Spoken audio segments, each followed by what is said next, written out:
Chapter 18. When we got to Gloria Dump's, I told her I had 2 surprises for her and asked which one did she want first, the small one or the big one. The small one, said Gloria. I handed her the litmus lozenge, and she moved it around in her hands, feeling it. Candy? She said. Yes, ma'am, I told her. It's called a litmus lozenge. Oh, Lord, yes, I remember these candies. My daddy used to eat them. She unwrapped the litmus lozenge and put it in her mouth and nodded her head. Do you like it? I asked her. Mm-hmm. She nodded her head slowly. It tastes sweet, but it also tastes like people leaving. You mean sad? I asked. Does it taste like sorrow to you? That's right, she said. It tastes sorrowful but sweet. Now, what's surprise number 2? A book, I said. A book? Uh-huh, I said. I'm going to read it out loud to you. It's called Gone with the Wind. Miss Franny says it's a great book. It's about the Civil War. Do you know all about the Civil War? I have heard it mentioned a time or 2, said Gloria, nodding her head and sucking on her litmus lozenge. It's going to take us a long time to read this book, I told her. There are 1,037 pages. Whoo-wee, said Gloria.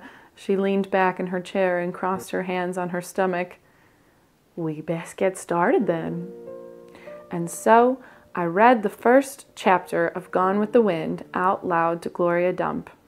I read it loud enough to keep her ghosts away, and Gloria listened to it good.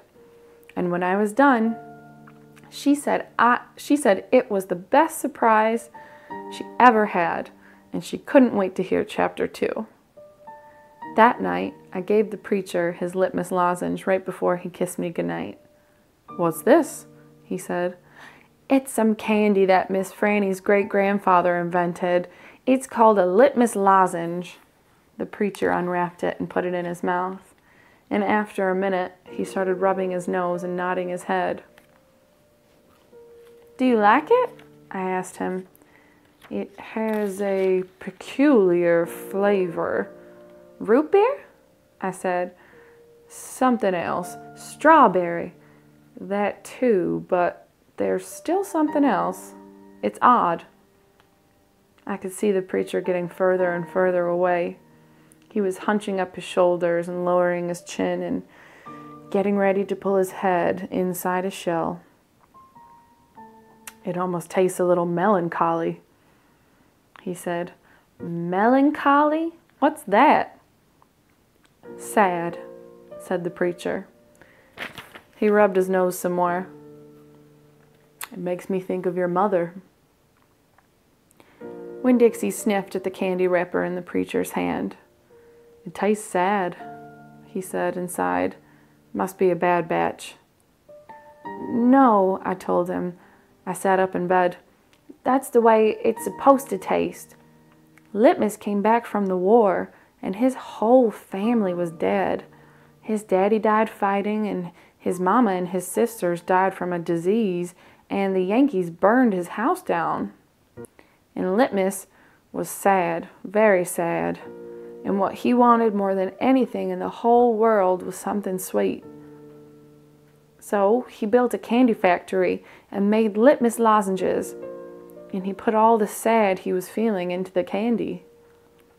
My goodness, said the preacher.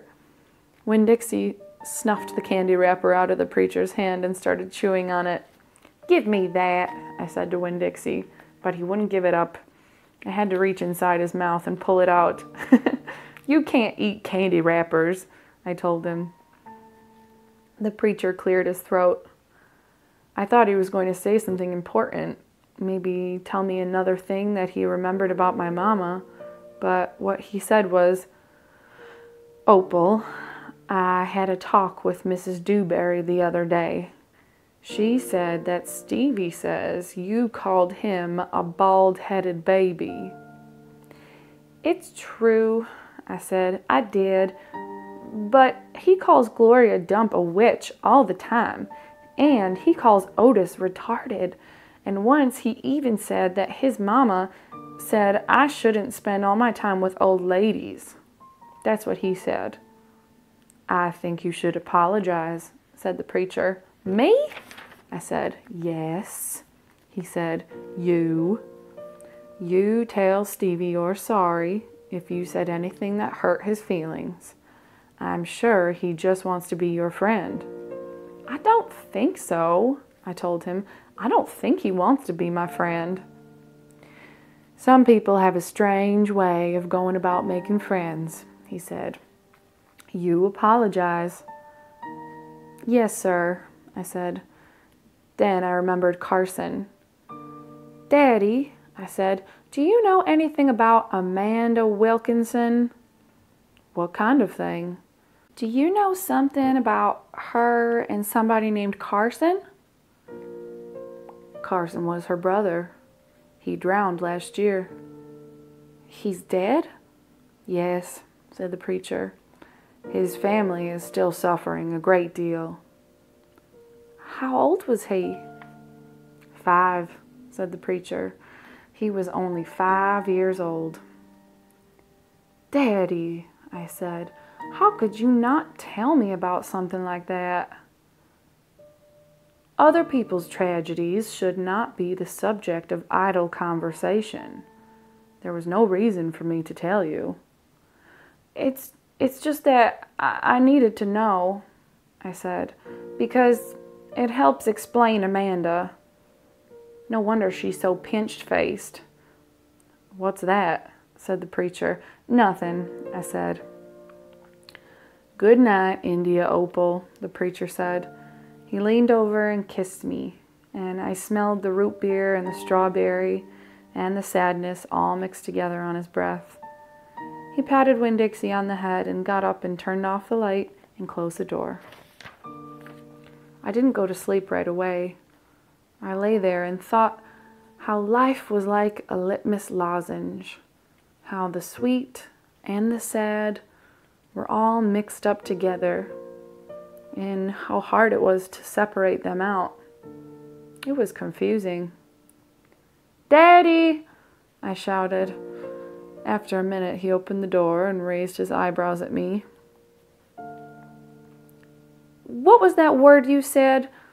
The word that meant sad?" "Melancholy," he said. "Melancholy," I repeated. I liked the way it sounded, like there was music hidden somewhere inside it. "Good night now," the preacher said. "Good night," I told him back. I got up out of bed and unwrapped a litmus lozenge and sucked on it hard and thought about my mama leaving me. That was a melancholy feeling. And then I thought about Amanda and Carson, and that made me feel melancholy too. Poor Amanda, and poor Carson.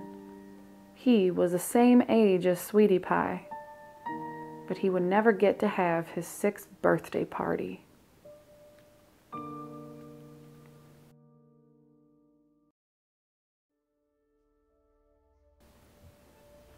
Chapter 19.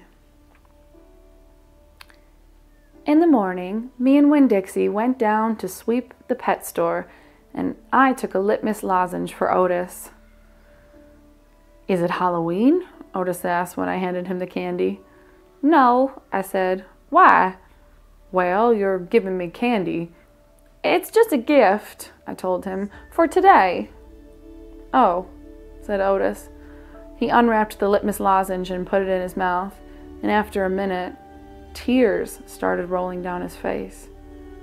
"Thank you," he said. "Do you like it?" I asked him. He nodded his head.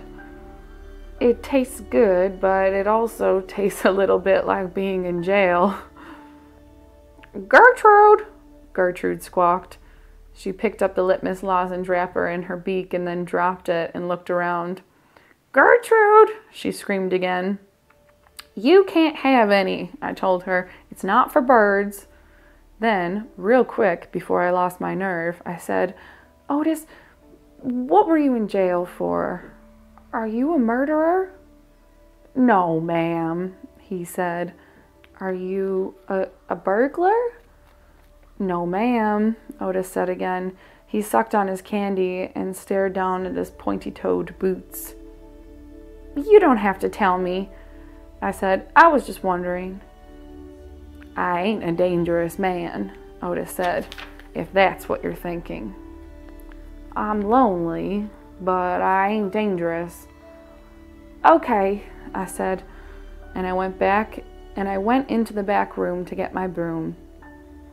When I came out, Otis was standing where I left him, still staring down at his feet.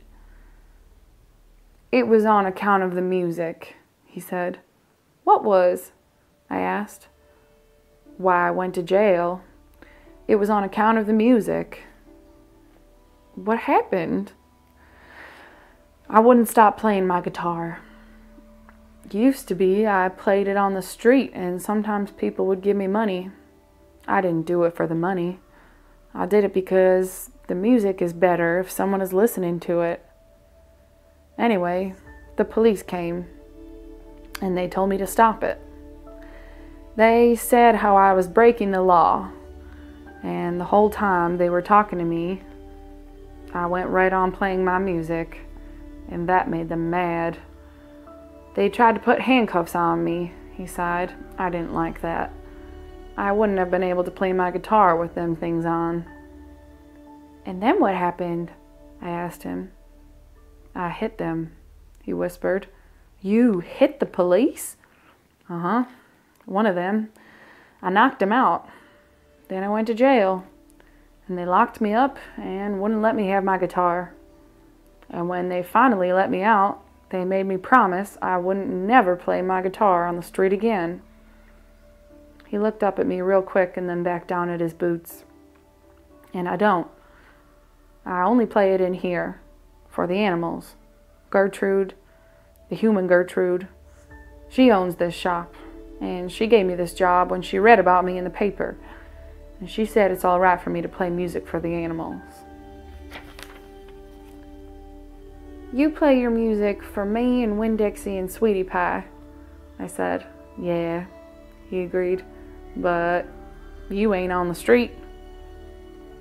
"Thank you for telling me about it, Otis," I said. "It's all right," he said. "I don't mind." Sweetie Pie came in, and I gave her a litmus lozenge, and she spit it right out. She said that it tasted bad. She said that it tasted like not having a dog. I swept the floor real slow that day. I wanted to keep Otis company. I didn't want him to be lonely. Sometimes it seemed like everybody in the world was lonely. I thought about my mama. Thinking about her was the same as the hole you keep on the feeling with your tongue after you lose a tooth. Time after time, my mind kept going to that empty spot. The spot where I felt like she should be.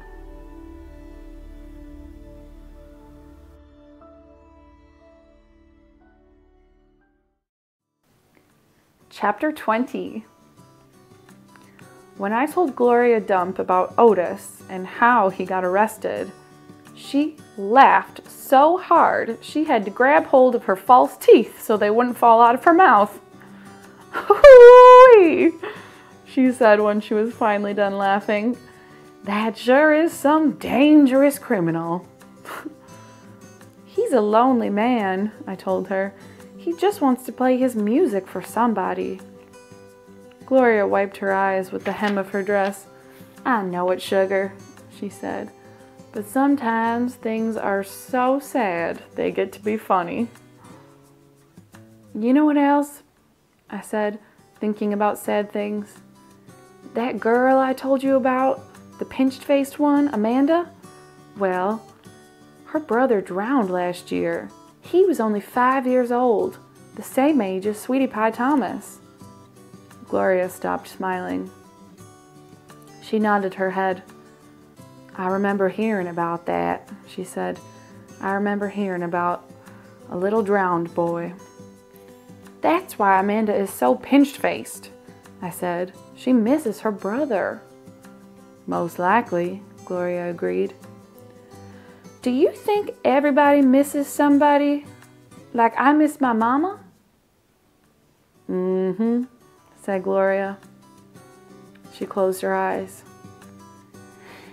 I believe sometimes that the whole world has an aching heart. I couldn't stand to think about sad things that couldn't be helped anymore. So I said, do you want to hear some more Gone with the Wind? Yes, indeed, Gloria said. I've been looking forward to that all day. Let's see what Miss Scarlet is up to now. I opened up Gone with the Wind and started to read, but the whole time I was thinking about Otis, worrying about him not being allowed to play his guitar for people. In the book, Scarlet was looking forward to going to a big barbecue where there was going to be music and food. And that's how I got the idea.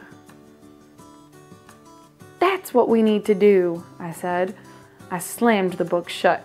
Winn-Dixie's head shot up from underneath Gloria's chair.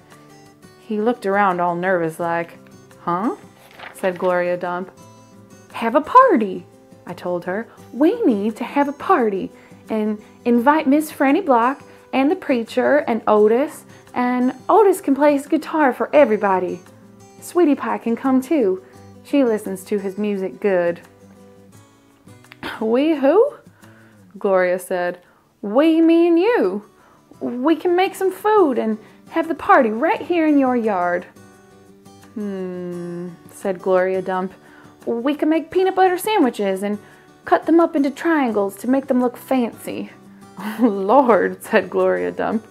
I don't know if the whole world likes peanut butter as much as you and me and this dog. Okay then, I said, we can make egg salad sandwiches. Adults like those. You know how to make egg salad? No, ma'am, I said. I don't have a mama around to teach me things like that. But I bet you know. I bet you could teach me. Please? Maybe, said Gloria Dump. She put her hand on Winn-Dixie's head. She smiled at me. I knew she was telling me yes. Thank you, I said. I went over and hugged her. I squeezed her hard. Winn-Dixie wagged his tail and tried to get in between the two of us. He couldn't stand being left out of anything. It's going to be the best party ever, I told Gloria. You got to make me one promise, though, Gloria said. All right, I told her. You got to invite them Dewberry boys. Dunlap and Stavey? Ain't gonna be no party unless you invite them. I have to? Yes, said Gloria Dump. You promised me. I promise, I said. I didn't like the idea, but I promised. I started inviting people right away.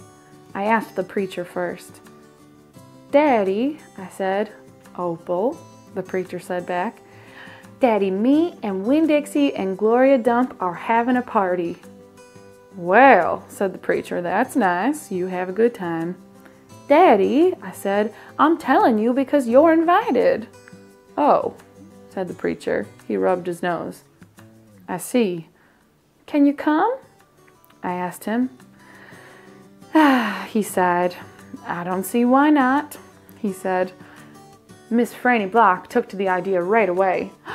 A party, she said, and clapped her hands together. Yes, ma'am, I told her. It would be kind of like the barbecue at 12 Oaks in Gone with the Wind, only it's not going to be as many people, and we're going to serve egg salad sandwiches instead of barbecue. Well, that sounds lovely, Miss Franny said, and then she pointed at the back of the library and whispered, maybe you should ask Amanda, too. She probably won't want to come, I said. She doesn't like me very much. Ask her and see what she says, Miss Franny whispered. So I walked to the back of the library and I asked Amanda Wilkinson, in my best manners voice, to please come to my party. She looked around all nervous and stuff. "A party?" she said. "Yes," I said. "I sure would like it if you could come." She stared at me with her mouth open. "Okay," she said after a minute. "I mean, yes, thank you. I would love to." And just like I promised Gloria, I asked the Dewberry Boys. "I ain't going to no party at a witch's house," Stevie said. Dunlap knocked Stevie with his elbow. "We'll come," he said. "We will not," said Stevie. "That witch might cook us up in her big old witch's pot." "I don't care if you come or not," I told them. "I'm just asking because I promised I would." "We'll be there," said Dunlap, and he nodded at me and smiled.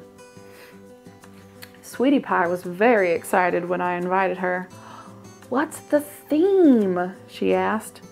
"Well, there isn't one," I said. "Oh, you've got to think of a theme," she told me. She stuck her knuckle in her mouth and then put it back out. "It ain't a party without a theme. Is this dog coming?" she said. She wrapped her arms around Winn-Dixie and squeezed him so hard that his eyes almost popped out of his head. "Yes," I told her. "Good," she said. "You could make that the theme. It could be a dog party." "I'll think about it," I told her. The last person I asked was Otis. I told him all about the party and that he was invited, and he said, "No, thank you." "Why not?" I asked. "I don't like parties," said Otis. "Oh, please," I begged. "It won't be a party unless you come. I'll give you a whole free week of sweeping and arranging and dusting. If you come to the party, that's what I'll do." "A whole week for free?" Otis said, looking up at me. "Yes, sir," I told him. "But I don't have to talk to people, right?" "No, sir," I said, "you don't. But bring your guitar. Maybe you could play us some music." "Maybe," said Otis. He looked down at his boots again real quick, trying to hide his smile. "Thank you," I told him. "Thank you for deciding to come."